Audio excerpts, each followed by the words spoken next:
बारू तू कमाली के बोली तो बवाली के दिलावा हमारे तू ले गईलू निकाली के अरे हाँ हो करे जा।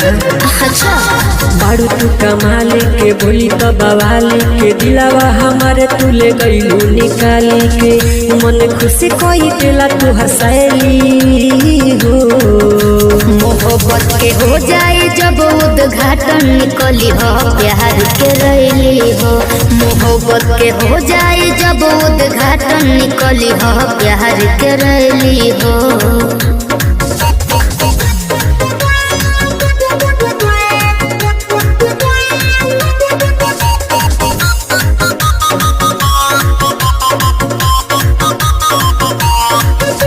मारेलू जब मुस्की दिल में होला गुदगुदी जब से देखनी हो तो के काम करे नहीं बुद्धि।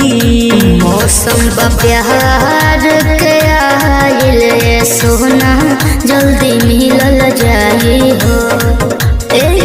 खुशी के फुहार आई जिंदगी में अपना जान खिलल जाई हो। कहिया भरत तारू नहीं आके घइली हो।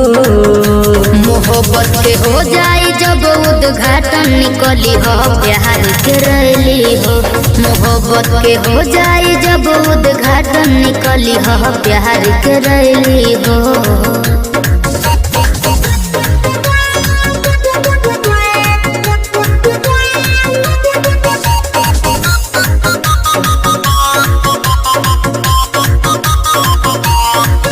कोई दिल बारू जादू कारी अखिया से अपना।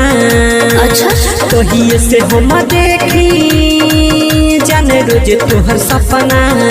पवन बिहारी प्रमुख चिंता नाश होई हो। अच्छा हो जावना के देखी पागलाए बाड़ तोहर रहना पास होई हो। गुड्डू गोल्डन के नाम लिखैलू हो।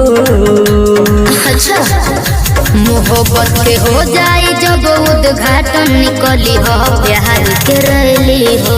मोहब्बत के हो जाए जब उद्घाटन निकली हो प्यार के रैली हो।